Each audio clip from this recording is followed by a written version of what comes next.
salam sejahtera. Untuk pagi ni kita akan buat pembalutan ataupun tukar sarung baru untuk buah nangka. Mana sarung baru uni lah dia punya pembalut dia. Untuk nangka dia memang setahun sekali dia berbuah, itu pun hujung tahun. Kalau dia sekali dia berbuah memang banyak. Tuan boleh tengok sini.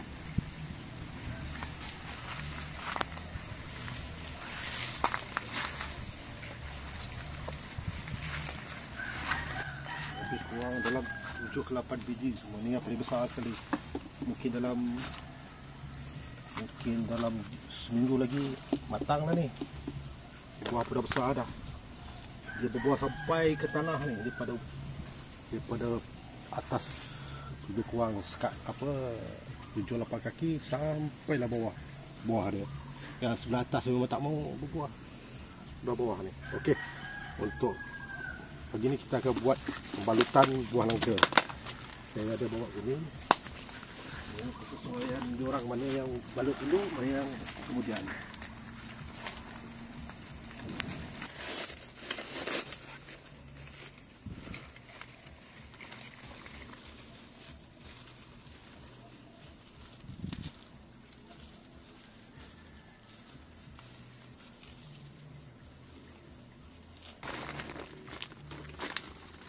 Besar guys, besar ni.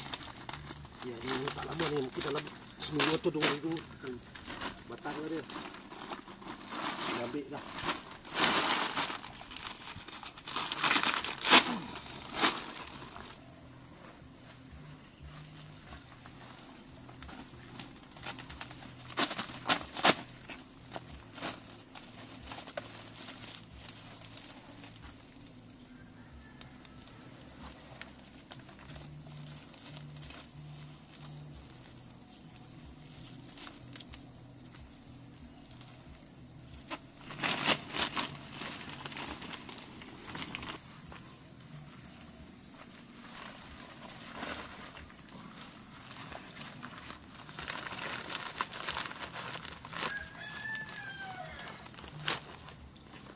Ya, ni ada 2 biji. So kita buang satu ni supaya dia muat dalam guni kelak. Kita buang lah. Takut guni tak cukup je.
Okey guys, sudah habis balut.